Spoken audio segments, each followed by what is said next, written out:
Hey there, cats and kitties. I am the Blues Man, Johnny Blues, and with this video, I'll be discussing my thoughts on episode 6 of the anime series, Ushio to Tora, and I really thoroughly enjoyed this episode. There was a lot of great character elements, and not just featuring Ushio and Tora respectively, but also like Nakamura, this new character were debuted to Tetsuya, and I just really loved all the dynamics on display in this episode. We get to learn a lot about the histories respectively of both Ushio and Tora, but also, you know, we're meeting basically an extension of Nakamura's family. They are vacationing on the beach, and as soon as I saw the episode begin with that, I have to admit, I kind of sat back on my haunches and I was like, oh geez, are we really this, you know, near into what's promising to be a 25-26 episode series?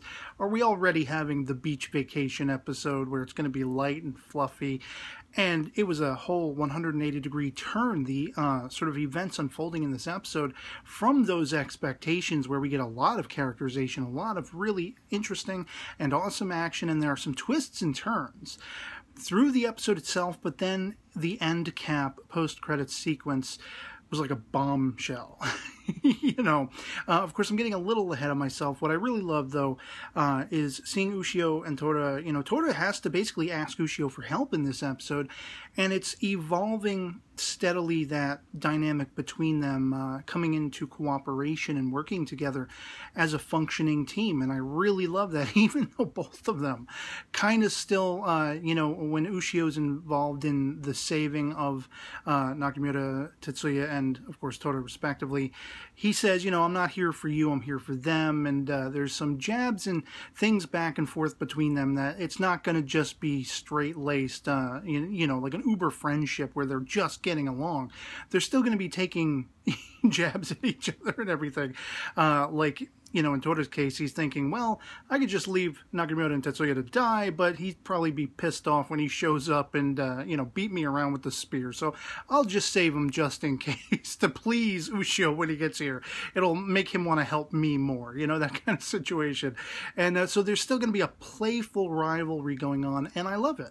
That's exactly what I was hoping for, and I hope we're still going to see a progression between them coming even closer together, and maybe even you know, evolving beyond that would be in sort of the far-flung future toward the end of the series. I'd love to see them actually respecting each other, and they kind of do. You know, we're kind of getting there little by little, and I hope that's where we're headed with their dynamic. Of course, Inoue, you know, the last couple of episodes, she really hasn't amounted to much, and I thought maybe her character was meant to be more, and that's still something that could come, you know, to fruition down the line as far as her seeming abilities or matching the visage of a sort of shamaness, priestess, whatever you want to say, from ages past.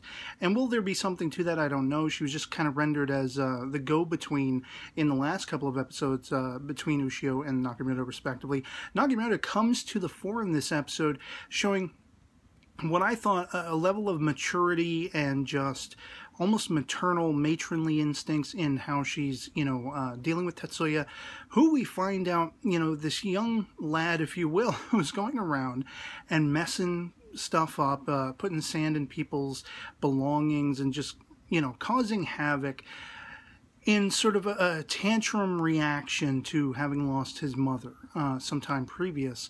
And me personally, you know, offline, I lost my parents early on in life, so I could relate to that immediately. I could relate to Ushio's own losing his mother, air quotes, so we're led to believe, and how he too lashed out, and it was actually Nakamura's father, because he would spend some time in their home while his father was off being busy with work or whatever it was, maybe going after yokai and monsters, who knows, could have been a desk job. Either way, he was in Nakamura's home so often that her father took it upon himself to take him out one night and just have some words with him about how he was behaving and what he was doing. And I love that message about, you know, your mom is still with you. She's still watching over you. She can see what you're doing, and she'll feel that disappointment if you're not living up to your potential, if you're not doing the things she would wish for you. And that's something very true to our real world, you know, in the essence that we can strive to still achieve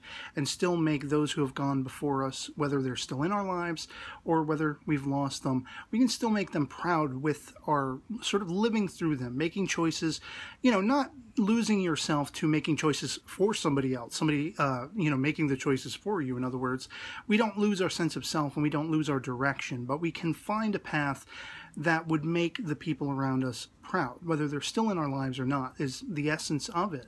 And both Ushio and this young boy, Tetsuya, you know, for Ushio, it's kind of hard to level with him at first because he sees himself. You know, he needs, in his estimation, to snap this boy into reality the way he was very much literally slapped and snapped back into reality by Nakamura's father.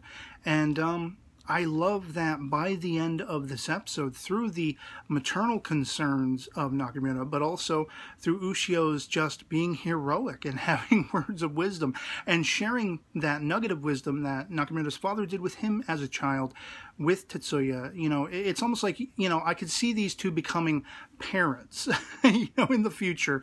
They will be well fitted together if they get together. If not, they will be on their own, of their own volition, good parenting, you know, going on with them.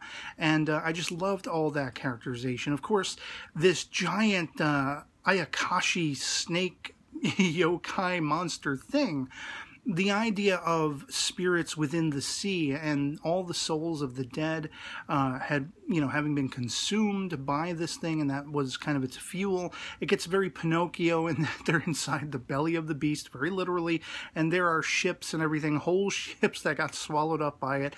I love the twist. You know, the twist I spoke of, the first of two in this episode, was really that this thing had its own barrier. You know, Ushio couldn't get inside it. Tora couldn't scratch the surface, and he got rendered incapable and swallowed up by this thing because of that. And we find out that it's a sort of dual barrier. It's not just the barrier of where it's located in the ocean. It was also a barrier protecting its innards, where its sort of soul was, you know, its true form, as Tora calls it, which is just this giant hulking yokai eyeball thing. You know, Kitaro's father mutated or whatever, if you get that reference. Awesome. But basically, you know, popping this sucker's eye, which is down in its belly, is what expels the danger, and it frees all of the souls that were consumed by it, which I thought was a really awesome touch. And again, you have that playful adversarial nature between Ushio and Tora. Ushio is, you know, tearful. He's very happy they've saved the lives of Nakamura and, of course, Tetsuya. He was able to save Tora as well, and we're seeing that camaraderie burgeoning because of just his relief and seeing all those souls being able to be freed and all that kind of stuff. Of course, Tora's like, "You're not crying, are you?" And of course, he bashes him over the head. So we still have that unfolding, and it was awesome. It was just the whole story. All these things came together. You weren't sure how it was all going to come together, if it was all going to, and I wasn't even sure if they were going to, like, you know, wrap up this story in this episode. I was half expecting by the 3/4 mark, you know, we're going to be left off with a cliffhanger and pick up in the next episode. But they actually did tie it all together very nice, in a, you know, nice, neat fashion. And as I say, once we get this sort of, oh, before I even get to that, I also loved, I have to say, at the end of the episode, just before the end credits, you have Ushio manning up, and when Nakamura is talking about, you know, I was knocked out and everything, I didn't know, were you the one who saved me? What exactly happened? Which, after watching 11 years of the Superman series Smallville with Lana Lang and Lois Lane, respectively, constantly getting knocked out so they couldn't see Clark Kent had powers, I was like, almost livid that that happened. But at the same time, because of Ushio's just manning up and saying, no, you know what, I think it was that striped-faced creature, that monster you had a conversation with, I think he was the one, giving credit where it was due, giving credit to Tora. I loved that. It made me love that scene. I could deal with it. You know, as I say, I was going to be very frustrated about her getting knocked out, not seeing that Ushio was there to save the day or whatever like that, but it's the truth. Tora is the one who saved Nakamura and Tetsuya. So it was only sort of the beast spears coming alive when, you know, Ushio had inadvertently ripped off the sort of scarf or whatever it is, the fabric, that it unleashed an awesome power even greater than we've as yet seen. And it makes me wonder how much power this possesses. But of course, getting back to what I was going to say about the post-credits sequence, we find out from this, you know, sort of sea guardian spirit, Umizato, I think was his name. You know, I love that whole aesthetic that there are spirits and guardians of the deep, as I was saying. But he basically lets the bomb drop that Ushio's mother, apparently, is still out there somewhere. She's still living and breathing, to use his words, you know, his exact words. And that is like, WTF? What? And it leads me to suspect, because of course Ushio has gone his entire life believing her to be dead. Is she still a waking spirit? You know, is she actually still in a physical form? Is she an old aged woman by now? Is she somebody with supernatural capabilities? Is this why Ushio's father went missing in the last couple of episodes? Is he going to warn her that Ushio has awakened the beast spear and he will probably eventually find out you're still out there somewhere? Why is she in hiding? Could it be that she has no supernatural prowess and it's strictly to save her and you know, sort of like the superhero trope of you have to keep that secret identity, because if they found out your family was out there somewhere, the villains would go after them, put them in danger, that kind of thing. It's just rife with speculation now that we have this. You know, here's this Umizato saying to Tora, get away from this kid for, you know, at all costs, because his mother's out there and she spells trouble for you in some manner. And that just was like, I was like, whoa, okay, this just got a hell of a lot more interesting. And, you know, I've actually taken to looking at the opening credits animation that much more, you know, because I'm noticing there are things coming to fruition within the series that we're seeing snippets of in the OP. And it just makes me wonder who among them might be Ushio's mother. Who among them, you know, how are we going to see these characters debut, and who will they be tied to? Are they going to be part of Ushio's family? Are they going to be just, you know, sort of an extension of this yokai supernatural good side, bad side world? Will they be villains? Will they be people working in tandem with him? It's so steeped in awesome curiosity and wonder. Like, I'm really just champing at the bit for the next episode to see what exactly is going to happen next. What is Ushio going to do with this information? Because he can only but mull it over by the end of the episode.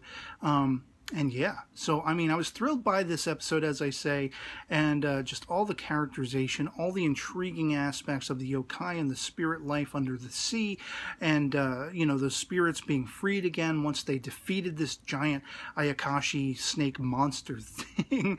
Ushio again manning up that you know, Tora was responsible. He was the saving grace for Nakamura and Tetsuya, and again, those dynamics between Ushio, Nakamura, and Tetsuya by the end. Tetsuya giving Ushio his toy that was gifted to him, you know, during a festival by his mother and everything. Just, it tugged at the heartstrings. It was awesome. It was like watching just a fantastic movie, all encapsulated in a 23-minute episode. And so I'd love to hear from you guys in the comments below what you thought of episode 6 of Ushio to Tora. If you've seen it, if you enjoyed it as much as I did. If not, why not? Let me know in the comments below. Love having the conversation with you guys. And so, yeah, otherwise that'll be pretty much it for me on this. Hope this video finds you well. And I'll catch you all later. Peace.